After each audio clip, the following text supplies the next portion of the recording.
नमस्कार, मी प्रसन्न जोशी. माझा विशेषमध्ये आपल्या सगळ्यांचं स्वागत. दिल्लीमध्ये अण्णा हजारेंचं आंदोलन सुरू आहे आणि गेल्या 4-5 दिवसांमध्ये अण्णांच्या आंदोलनाला फारसा काही प्रतिसाद मिळालेला नाहीये. तरी सुद्धा सरकारतर्फे, विशेषतः महाराष्ट्र शासनातर्फे, भाजपचं सरकार इथे सुद्धा त्यांचे मंत्री गिरीश महाजन तिकडे गेलेले आहेत आणि काही बोलणी सुरू आहेत. पण एकूणच हा सगळा आत्ताचा मूड पाहता, देशाचा मूड पाहता आणि अण्णा हजारेंच्या आंदोलनाला मिळालेला प्रतिसाद पाहता, यावेळी अण्णांच्या आंदोलनातली हवाच निघून गेली आहे का, की मुळातच हवा नव्हती? आणि तसं झालं असेल तर त्याचं कारण काय? त्याचं कारण स्वतः अण्णा हजारे आहेत का देशातली बदललेली परिस्थिती? याबद्दल आपण बोलणार आहोत आणि त्यासाठी आपल्यासोबत मान्यवर आहेत. आपल्यासोबत आहेत अण्णा समर्थक कल्पना इनामदार, ज्या अण्णांच्या सोबत आहेत, इथे दिल्लीमध्ये आहेत, ज्या आपल्यासोबत इथे आता चर्चेत सहभाग घेतील. याशिवाय थोड्याच वेळात राजू शेट्टी आपल्यासोबत असतील, खासदार, आणि जे कदाचित तिसऱ्या आघाडीतले सुद्धा महत्त्वाचे घटक पक्ष म्हणून काम करणार आहेत. अंजली दमानी आपल्या सोबत आहेत, एकेकाळच्या अण्णांच्या समर्थक, एकेकाळच्या अण्णांच्या सोबत त्यांनी काम केलेलं आहे. नंतर आम आदमी पार्टीमध्ये त्या होत्या, त्याही आपल्यासोबत आहेत. आणि आपल्यासोबत आहेत पुण्याहून कुमार सप्तर्षी, समाजवादी विचारवंत आणि अण्णांच्या गावचे आहेत, नगर जिल्ह्यातलेच कुमार सप्तर्षी. त्यामुळे अण्णांचा प्रवास त्यांनी एक राजकीय प्रवास, एक निरीक्षक म्हणून स्वतः त्यांनी पाहिलेला आहे. सगळ्यांचं स्वागत. मी पहिल्यांदा कल्पना इनामदार यांच्यापासून सुरुवात करेन. कल्पनाजी, सगळ्यात पहिल्यांदा आम्हाला ताजी स्थिती सांगा की सरकारच्या आता जो ताजी चर्चा झाली, हा कार्यक्रम सुरू होण्यापूर्वी बहुधा ती चर्चा संपली असेल, काही मार्ग निघतोय का? कारण आंदोलनाचं शास्त्र असतं की किती ताणायचं दोन्ही बाजूने आणि आपल्या बाजूने फेवरेबल कंडिशन आहे काय बघावं लागतं.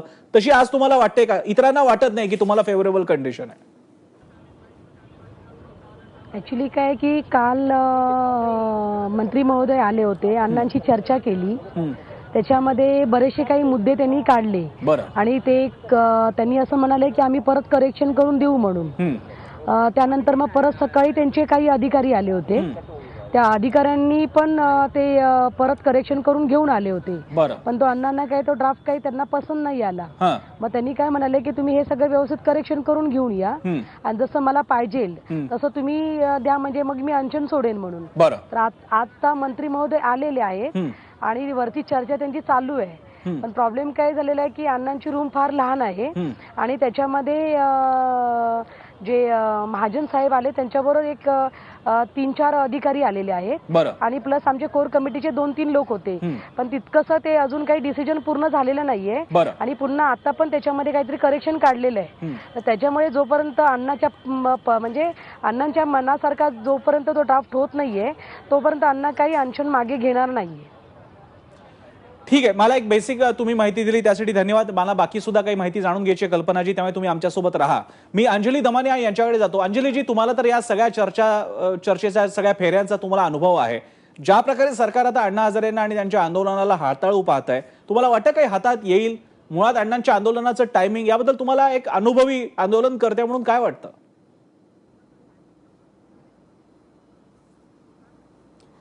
प्रसन्न, कसं आहे की आम्ही जे 2011 पासून जे आंदोलन केलं त्यात भाजपचे सगळे नेते मंडळी सुद्धा तिथे समर्थन द्यायला तयार होते. अनेकांनी फक्त तिथे कुठल्याही पक्षाचा बॅनर अलाउड नव्हता म्हणून ते येऊ शकले नाहीत, नाहीतर सगळ्या भाजपच्या सगळ्या तेव्हा म्हणजे आताचे मंत्री तेव्हा ते नुसते भाजपत होते. तर अशा सगळ्यांनी, अगदी फडणवीसांनी स्वतः सुद्धा त्या आंदोलनाला समर्थन दिलं होतं. असं असताना आज आंदोलन पहिलं म्हणजे का करायला लागायची पाळी आली आहे. 81 वर्षाचे अण्णा आज त्या आंदोलनाला बसले आहेत.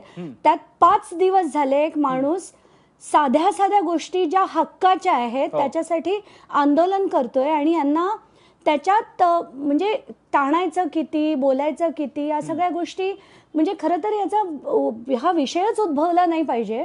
पण मला कुठेतरी काय वाटतंय की अण्णा, जसं तुम्ही म्हणालात मगाशी, ते चुकलेत का, ते अमुक आहेत का, तर मला असं वाटतं की साथी निवडण्यामध्ये अण्णा नक्कीच चुकलेत. कारण आत्ताच्या घटकेला जी ती कोर कमिटी त्यांची आहे, ज्याच्यात कल्पना इनामदार स्वतः सुद्धा आहेत, त्यांचं कोणाचंही बॅकग्राऊंड चेक न करता अण्णांनी ही कोर कमिटी केलेली आहे. त्याच्यात कोणीही विचारवंत नाहीत, कोणीही म्हणजे आज त्यांचे पॉलिसीचे जे मुद्दे आहेत ते मुद्दे लिहून काढणारे व्यक्ती पण नाही आहेत किंवा सरकारबरोबर कोण जाऊन बोलणार तर ती एक्सपर्टीज असणारे लोक सुद्धा त्याच्यात नाही आहेत. त्यामुळे कुठेतरी अण्णा चुकले. मला प्रसन्न मुद्दाम हा पॉइंट मांडायचा आहे की याच कल्पना इनामदार 1.5 ते 2 वर्षापूर्वी माझ्या घरी आल्या होत्या आणि भुजबळांनी मला पाठवलंय आणि मी भुजबळांची केस मागे घ्यावी ही मागणी घेऊन या कल्पना इनामदार माझ्या घरी आल्या होत्या. त्यांना जर अण्णांनी कोर कमिटीत घेतलं, दुर्दैव म्हणायला लागेल. मला दुसरा कुठलाही शब्द आठवत नाही आता. बरं, हा फारच वेगळा खुलासा आहे. मला कल्पना नाही अंजली दमानिया यांनी यापूर्वी असं काही खुलासा केला आहे का, पण यामुळे एक वेगळाच प्रश्न तयार होतो. म्हणजे चर्चेचा हा भाग जरी आत्ताचा नसला तरी मला या एका मुद्द्यापुरता मला पुन्हा एकदा कल्पना इनामदारांकडे जावं लागेल. मी त्यानंतर इतरांकडे जातो. कल्पनाजी, एक गंभीर मुद्दा उपस्थित झालेला आहे. अंजली दमानिया यांनी असा मुद्दा उपस्थित केलाय की तुमची स्वतःची, म्हणजे बाकीच्या सदस्यांना सोडून द्या, तुमच्या स्वतःच्या पार्श्वभूमीबद्दलच काही शंका आहेत. तुम्ही भुजबळांच्या वतीनं अंजली दमानिया यांना भेटून केस मागे घेण्याची मागणी केली होती आणि आता तुम्ही अण्णा हजारेंच्या वतीनं भ्रष्टाचार विरोधातल्या आंदोलनामध्ये सहभागी झालेला आहात. त्यामुळे तुम्हाला याबद्दल उत्तर द्यावं लागेल. नेमकी तुमचा स्टँड काय आहे, तुमचा भुजबळांबद्दलचा स्टँड काय आहे, तुम्ही आहात कोण, तुमची पार्श्वभूमी काय आहे की तुम्ही अण्णांच्या बरोबर आता उभ्या राहिल्यात. हा मुद्दा अंजली दमानियांनी मांडलाय. सर्वात प्रथम तुम्हाला मी सांगते, ज्या अंजली दमानिया ज्या मॅडम आहेत त्यांनी जो आरोप लावलेला आहे ना, त्या राहतात सांताक्रूजमध्ये आणि सांताक्रूज धोबीघाटमध्ये मी झोपडपट्टी पुनर्वसन प्राधिकरण तिथे झोपडपट्टीवासियांचं मी काम करते. तर तिथे त्यांचे नातेवाईक आहेत, मालप म्हणून आहेत. तर ते मालप म्हणाले की माझी इथे बहीण राहते, आपण तिथे जाऊया म्हणून. आणि ते जे मालप आहेत तर ते 2-3 वेळा भुजबळ साहेबांकडे गेले होते त्यांच्या झोपडपट्टी संदर्भात प्रश्न घेऊन. तर त्यावेळेला मी त्यांच्याबरोबर भुजबळ साहेबांकडे गेले होते त्यांच्या प्रश्नासंदर्भामध्ये. आणि त्यांच्यानंतर ज्या वेळेला त्यांचे भाऊ त्यांच्या घरी घेऊन गेले, मला साधारणतः दुपारी 1 वाजता घेऊन गेले. 1 वाजल्यापासून आम्ही जवळजवळ 3:30 वाजेपर्यंत बोलणं करत होतो त्या विषयावरती. त्यावेळेला त्या मॅडम काय म्हणाल्या की माझ्याकडे आता शरद पवारांचे आणि शरद पवारांचा जो काय त्यांचं नावही आता मी विसरले, अजितदादांचे पेपर आहेत. आता मी हे सगळं काढणार आहे, असं करणार आहे, तसं करणार आहे. आणि जवळ त्यांच्या घरात कॅमेरे आहे, त्यांचं घर मोठं आहे, प्लस त्यांच्या बिल्डिंगमध्ये कॅमेरे आहेत. त्या 3ऱ्या की 4थ्या माळ्यावरती राहतात. आणि त्यानंतर आहे ना, जवळजवळ मी 3:30 वाजता खाली उतरले.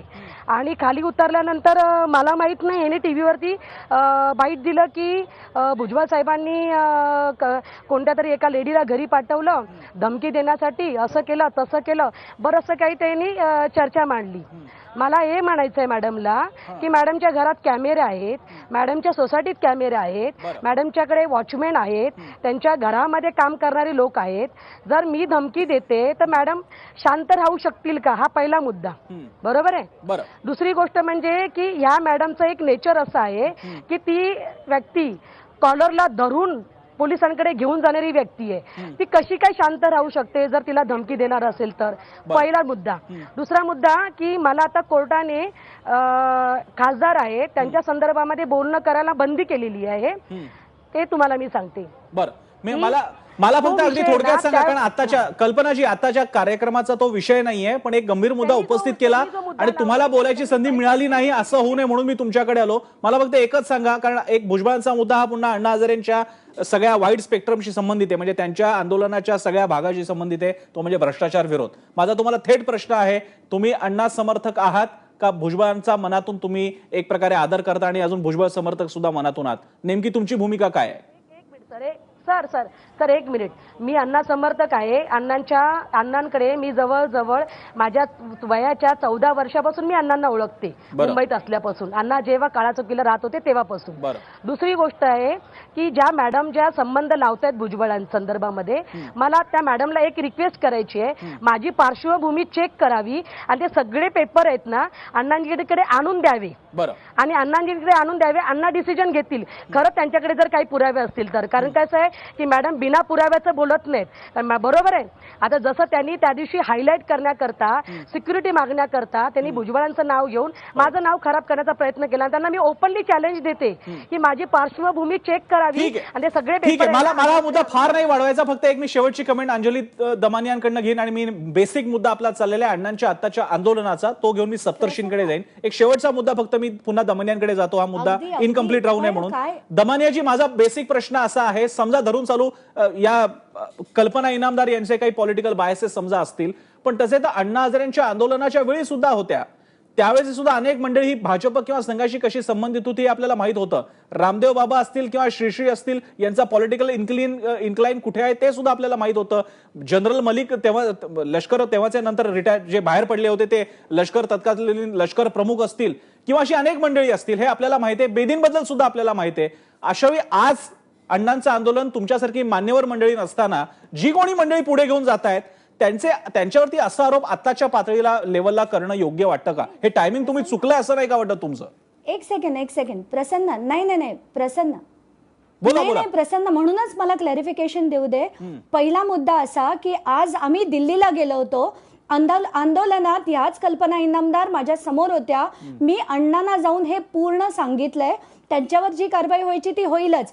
मी सोडा, त्यांनी किरीट सोमय्यांविरुद्ध सुद्धा प्रेस कॉन्फरन्स घेतली होती. किरीट सोमय्या यांच्यावर FIR रेकॉर्ड केलेला आहे, तो सुद्धा मी अण्णांना देणार आहे. आणि ह्यांचं काय करायचं ते आपण नंतर बघू. आंदोलनात अशी लोक आणली आहेत, ह्याचं मला खरंच, मी मगाशी काय शब्द वापरला, दुर्दैव आहे की असे बॅकग्राऊंड चेक न करता. मला वाटतं राजू शेट्टी सुद्धा याच्यावर बरंच काही सांगू शकतील. पण आज आपला विषय जो आहे अण्णांचं आंदोलन, तर ते कुठेतरी जे आपल्याला डगमगताना दिसत होतं त्याचं दुःख होतं आमच्यासारख्या लोकांना. म्हणून आज सकाळी मी आणि विश्वंभरजी दिल्लीला जाऊन अण्णांबरोबर बसलो होतो. फक्त मी उद्या देशाच्या बाहेर जाणार आहे म्हणून मला आज रात्री परत यावं लागलं, नाहीतर मी अण्णांचं आंदोलन संपेपर्यंत तिथे थांबले असते. कारण कुठेतरी ते योग्य हातात नाही असं आम्हाला दोघांनाही आता वाटायला लागलंय. बरं, हा महत्वाचा मुद्दा आहे. मी कुमार सप्तर्षींकडे जातो. सप्तर्षीजी, 2-4 मुद्दे एकत्र आलेत, ते फक्त तुम्ही कॅटेगरिकली मांडावेत म्हणून मी फक्त त्याचं थोडं रिपीट करतोय. एक, अण्णांचं आंदोलन चुकीच्या लोकांच्या हातातून चालवलं जात आहे. 2, वेळ चुकलेली आहे. आणि 3, अण्णा हजारेंच्या स्वतःच्या काही विशिष्ट हेकेखोरीपणामुळे यावेळच्या आंदोलनाला तेवढा मोमेंटम मिळाला नाही आणि 2011ची परिस्थिती आणि आताची वेगळी आहे. तुम्ही याकडे कसं बघताय?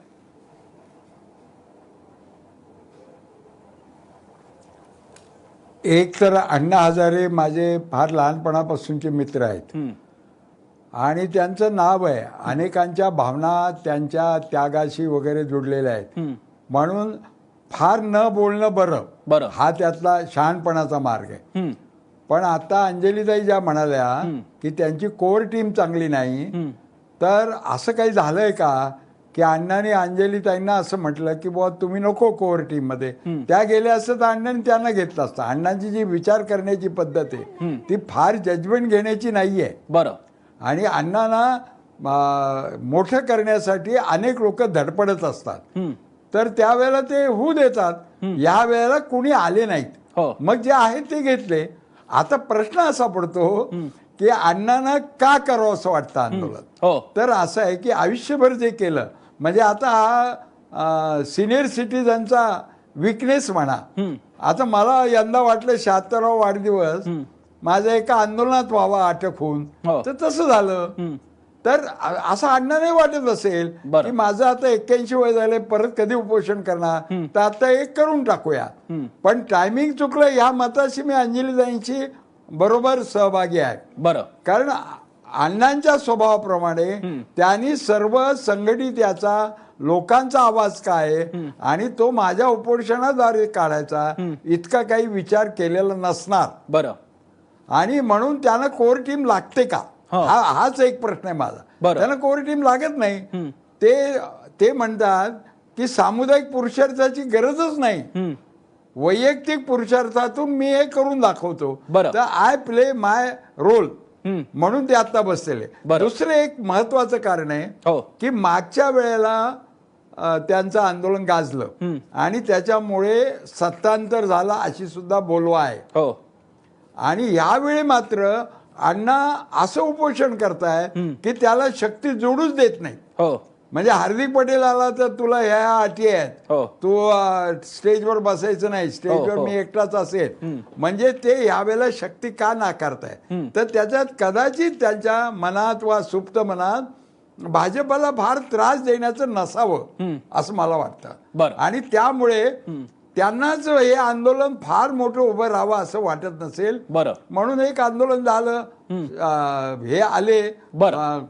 यांची हिंदुत्ववादी मंडळी आली, कारण हिंदुत्ववादी मंडळी त्यांच्या पूर्वीपासून मागे आहे. मग ते अण्णा मान्य करतील, मग ते अण्णांच्या पाया पडतील, मग ते आपण सगळे पाहू, मग अण्णा त्याला आशीर्वाद देतील.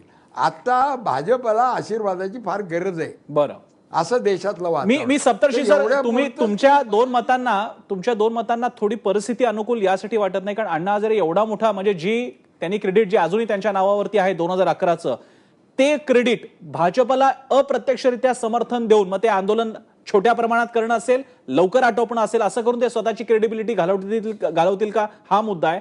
दोन, हार्दिक पटेलला डायसवरती न घेण्यामागे जे त्यांनी स्वतः बघितलेले की केजरीवाल बेदी यांनी स्वतःच्या नंतर कशा राजकीय पोळ्या भाजून घेतल्या, तो धडा घेऊन त्यांनी बोलवलं नव्हतं का, हा मुद्दा पण विचार करावा लागेल. मी तो मुद्दा घेऊन तुमच्याकडेच परत येणार आहे, पण त्यापूर्वी छोटासा ब्रेक नंतर मी पुन्हा एकदा कल्पना इनामदार यांच्याकडे जाईन. पाहत राहा एबीपी माझा.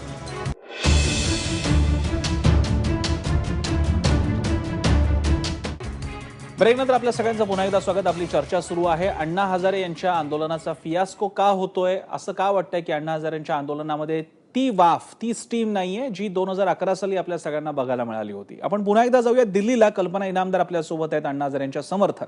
कल्पनाजी, मुद्दा असा आहे की जे अंजली दमानिया जे तुमच्याबद्दल म्हणाला तो सोडून देऊयात भाग, पण खरोखरच यावेळी अण्णा हजारेंच्या कोर टीममध्ये असे अनेक समाजसेवी व्यक्ती आहेत ज्यांची नावं आहेत, ज्यांनी आपलं एक आयुष्य घातलेलं आहे आणि त्यांना माहिती आहे की शासनाचं कसं डील करायचं असतं. अशी मंडळी तुमच्याकडे नाही आहेत, लोकांचा प्रतिसाद नाहीये. मागच्या वेळी श्री श्री रविशंकर काय, राष्ट्रीय स्वयंसेवक संघ काय, रामदेव बाबा काय, आमिर खान काय, सगळी मंडळी तुमच्याकडे येऊन जात होती. यावेळी ते दिसत नाहीये. गर्दी हे परिमाण नको मानायला, पण तरी सुद्धा म्हणायचं झालं तर गर्दी सुद्धा दिसत नाहीये.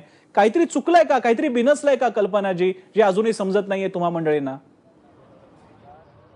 बरं, महत्वाचं म्हणजे काय की प्रसन्नाजी, मला एक बोलणं करायचं होतं हे बोलण्याच्या अगोदर.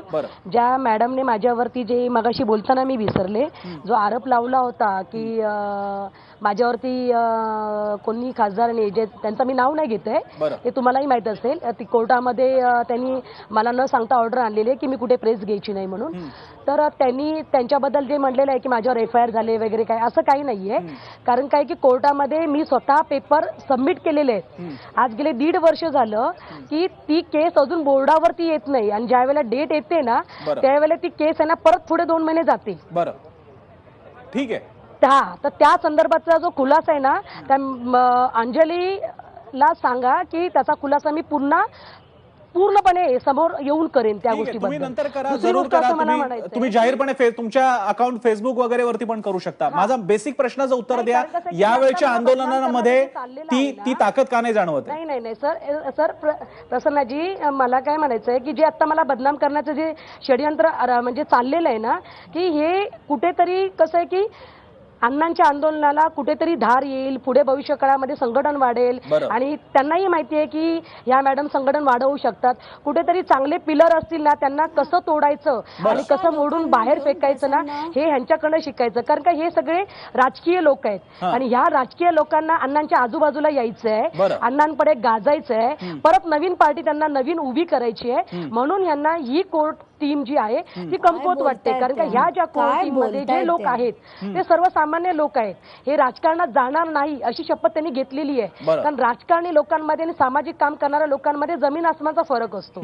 हा कदाचित ह्या मॅडमला कळत नसेल, कारण का ह्या आप मधल्या राजकारणी आहेत, त्याच्यामुळे त्यांना सामाजिक काम करणाऱ्या ज्या व्यक्ती कशा असतात ना, हे ह्यांना कळणार नाही. पण त्यांनी आम आदमी पार्टी सोडली होती नंतर. टीम मधले लोक आहेत ते कमकुवत आहे, असं काही नाहीये. अण्णा हे स्वतः सक्षम आहेत सर्व गोष्टी पाहण्यासाठी. आणि कोर कमिटीमध्ये डिसिजन असं झालेलं आहे की जो पण सरकारचा जे काही निर्णय असेल ते अण्णा स्वतः पाहतील, आणि कोर कमिटीतले काही 2-3 सदस्य आहेत ते स्वतः पाहतील, त्याच्यानंतर काय ते डिसिजन होईल असं ठरलेलं आहे. आणि राहिला प्रश्न कसा आहे की हा टाइम चुकला का? टाइम चुकला नाही. अण्णांचं असं म्हणणं आहे की गर्दी नाही, दर्दी पाहिजे. महत्वाचं अण्णांचं असं म्हणणं आहे की मंडपामध्ये जरी लोक नसतील तर ते जंगलात जरी बसले किंवा अजून ते स्वतःच्या जिथे राहतात तिथे जरी ते एकटे बसले, तिथे जरी त्यांनी उपोषण केलं तरी सरकारला त्यांचं म्हणणं ऐकावंच लागेल, आणि सरकारला त्यांच्या उपोषणामुळे जाग येईल. ठीक आहे. मी अंजली दमानियाजी, सगळे मुद्दे तुमच्या समोर आहेत. तुमचं यावरती काय मत आहे? काही गंभीर आरोप आता त्यांच्याकडनं सुद्धा झालेले आहेत, आणि व्यक्तिगतरित्या तुमच्याबद्दल नाहीये, पण त्या ज्या म्हणतायत ते इतर नेत्यांच्या बाबतीत खरंच खरं ठरलंय. तुम्ही आम आदमी पार्टी सोडली आहे खरं आहे, पण बाकीच्यांनी अण्णांच्या डायसचा वापर केला हा कल्पनाजींचा आरोप खरंच खरा आहे. हो, नाही खरंच खरं आहे. त्याच्यात काही म्हणजे कल्पनाजींचं नाही, हे आम्हाला सुद्धा वाटतं की पूर्ण ते आंदोलन त्याचा पॉलिटिकल वापर झाला आणि तो खरंच व्हायला नको होता. जर तो झाला नसता तर कदाचित आज लोकपाल आपल्याला सगळ्यांना मिळालं असतं. आणि मेन मुद्दा असा की आता जे आपण डिस्कस करत होतो की पूर्वी कोण कोण होते, तर विचारवंतांमध्ये प्रशांत भूषण होते, मेधाताई होत्या, बोलणी करणारे अनेक विचारवंत होते त्याच्यात. म्हणजे शांती भूषण होते, अरविंद केजरीवाल होते. त्याचं नंतर काय झालं ते राहू दे, पण त्यात ती सगळी जी मंडळी होती ती एका वेव्हलेंथची होती. त्यांच्याशी लोक बोलू शकत होते, ते जे मांडणी करायची ते करू शकत होते. पण आताच्या घटकेला हे आंदोलन अतिशय गरजेचं आहे. मला असं वाटतं की अण्णांनी हे या वयात केलंय, त्याला खरंच जर आतापर्यंत हवं तितकं समर्थन मिळालं नसेल तर ते मिळायला हवं. कारण लोकांना कळायला हवं हे त्यांच्याच हितासाठी होतंय. जर ते आंदोलन हरलं तर मात्र आपण कुठेतरी दिशा हरवणार आहोत एवढंच सांगता येईल. नाही, पण अंजलीजी, जर का तुमच्या एवढ्या सहानुभूती आणि तुमच्या सदिच्छा आहेत आंदोलनासोबत, तर पहिला एक प्रश्न म्हणजे मग तुमच्यासारखी तुम्ही असाल किंवा तुमच्यासारखी मंडळी अण्णांबरोबर का जात नाहीयेत? आणि दोन, जी मंडळी जात आहेत अण्णांसोबत, आज कल्पना यांच्या काय पार्श्वभूमी जी काय असेल ती असेल, या क्षणी त्या दिल्लीमध्ये आहेत, या क्षणी त्या अण्णांसोबत आहेत आणि त्यांची कोर कमिटी आहे जिची नावं सुद्धा अजून आपल्याला कळलेली नाहीयेत. मग अंजलीजी, प्रश्न त्या सजग समाजाकडे सुद्धा हा प्रश्न येतो की तुम्ही फक्त चर्चाच करणार आहात का की तुम्ही अण्णांसोबत जाऊन बसणार आहात? कल्पना इनामदार तिथे जाऊन बसायचा निर्णय त्यांनी घेतलेला आहे. अंजलीजी, मग हा प्रश्न आपल्याला जो सिव्हिल सोसायटी तिला द्यावा लागणार आहे उत्तर याचं.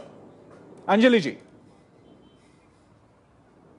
बिलकुल द्यावा लागणार आहे. म्हणूनच मी ठरवलं होतं की आपल्या इकडच्या सगळ्या साथींना, जसं आधीचं आंदोलन पण रामलीलावर झालं होतं, पण मुंबईत पॅरलली खूप मोठा कार्यक्रम आझाद मैदानावर झाला होता. मी कालपासून आमच्या साथीदारांना सगळ्यांना तेच सांगते की आपण मुंबईत आझाद मैदानावर तरी हे करायला हवं. कारण दिल्लीला जाऊन राहणं तेवढं डिफिकल्ट पडेल. पण आताच्या घटकेला तुम्ही विचारलं की का गेला नाहीत, तर अण्णांच्या बरोबर विश्वंभरजी आम्ही दोघंही आज सकाळी तिथे पोहोचलो होतो. विश्वंभरजी तिथेच राहिलेत. अगदी अण्णा उपोषण सोडेपर्यंत ते दिल्लीलाच राहणार आहेत. तर त्यांचे साथी जेवढे जुने होते सगळ्यांना तेवढीच कळकळ आहे. पण कुठेतरी असं वाटतं की एखादा विषय जर हाताबाहेर गेला तर तो नीट योग्य मार्गाने सॉर्ट आउट झाला पाहिजे. पण ती कमिटी आता नाही, ती लोक आता नाही आहेत, ते शार्पनेस आता नाहीये.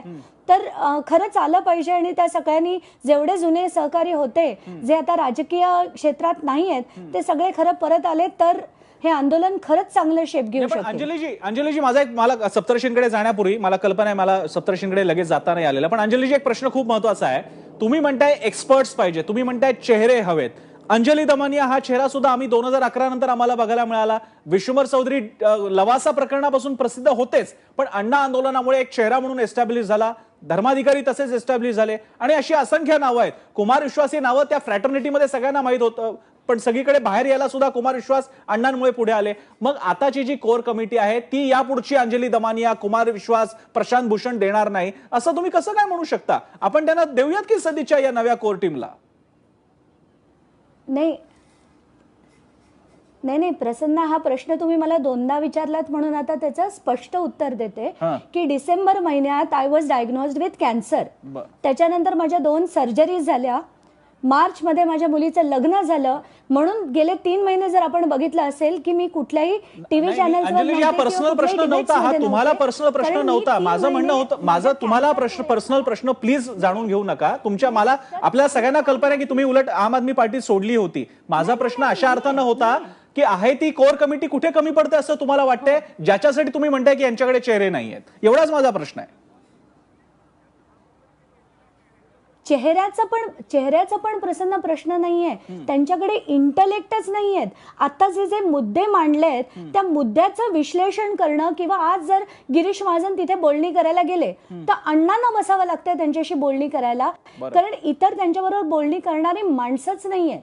म्हणजे त्या कॅलिबरची जी माणसं पाहिजेत की एक एक विषयाचा ते विश्लेषण करून त्याच्यातनं एक हे नाही तर हे द्या, त्याला घटना म्हणजे आज जर त्यांना म्हटलं की ऍक्ट करा तर ती समजण्याची क्षमता पण काही लोकांमध्ये नाहीये. म्हणून मी म्हणत होते की चांगले त्या कॅलिबरचे लोक नाहीयेत. बरं, ठीक आहे. मी सप्तर्षींकडे जातोय पुन्हा एकदा. सप्तर्षीजी, आंदोलनाचा एक भाग जसा तिथली कोर टीम वगैरे असते ज्याचा अंजली दमानिया यांनी उल्लेख केला, त्याचप्रमाणे त्याला मिळणारा प्रतिसाद, समर्थन आणि एक मोमेंटम, जो मोमेंटम 2011 साली तयार झाला होता, काँग्रेस होते, मनमोहन सिंग यांच्याबद्दलचा असंतोष वगैरे अनेक मुद्दे होते. आज हा तेवढ्या प्रमाणात मोमेंटम का दिसत नाहीये? सगळे प्रश्न संपलेले आहेत सप्तर्षीजी? सगळा भ्रष्टाचार संपलेला आहे का? खरोखरच जनतेला अशा कुठल्याही आंदोलनाची गरज वाटेनाशी झालीये? का मोमेंटम मिळत नाही अण्णांसारखेच अण्णा असून सुद्धा?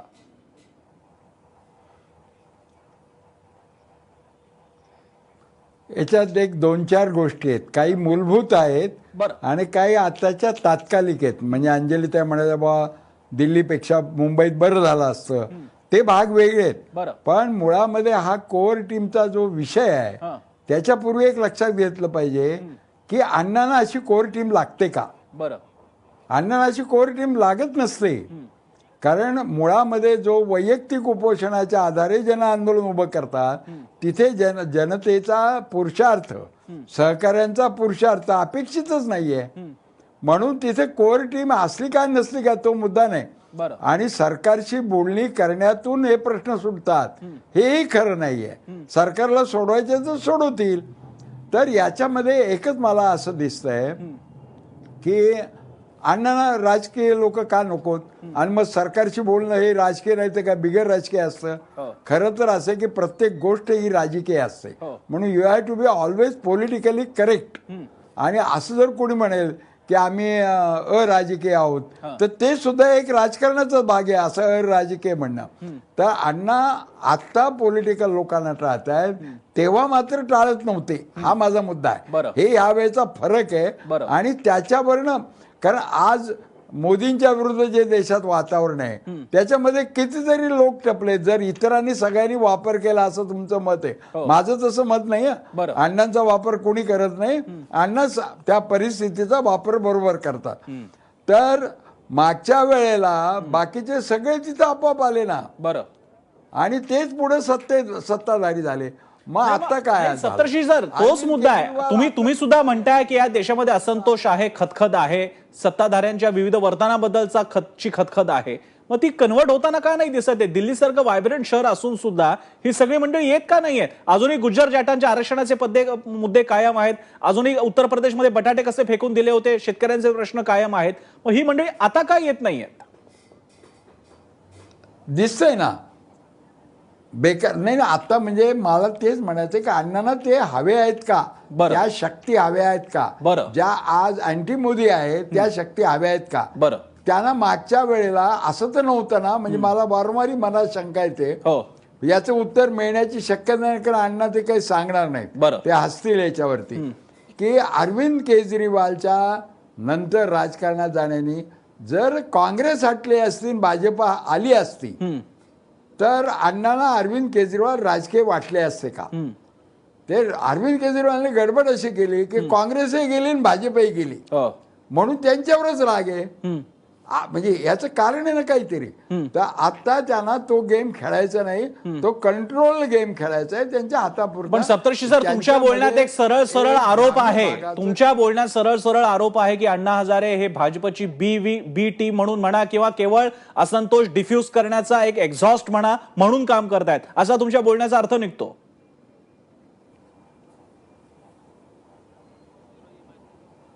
नाही असं काढायचं म्हणलं तर काढता येईल, पण माझ्या मनात तो नाही ना, हे मला स्पष्ट केलं पाहिजे.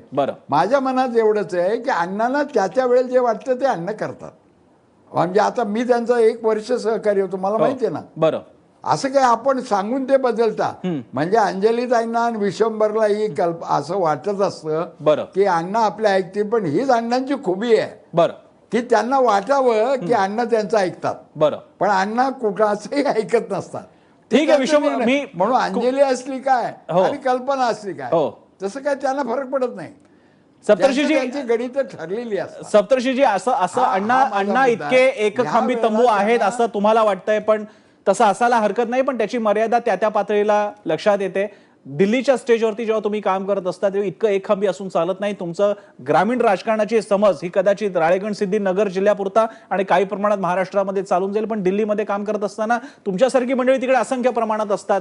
तुम्ही म्हणता तसं अण्णा हजारेंना हा यंदाचा सगळा आंदोलनाचा भाग एककल्ली तंबूच करायचा असेल आणि त्यांना दमानिया, प्रशांत भूषण, कुमार विश्वास यासारखी मंडळीच नकोच असतील, तर हा फार मोठा डाव खेळून बघतात अण्णा हजारे. कारण कधी नव्हे ते अण्णा हजारेंची क्रेडिबिलिटी, आंदोलनाची मर्यादा या आंदोलनामुळे स्पष्ट होणार आहे. ती चांगल्या प्रकारे व्हावी अशीच अपेक्षा आहे, कारण शेवटी आयुष्यभराची पुण्याई त्यांच्या गाठीशी आहे.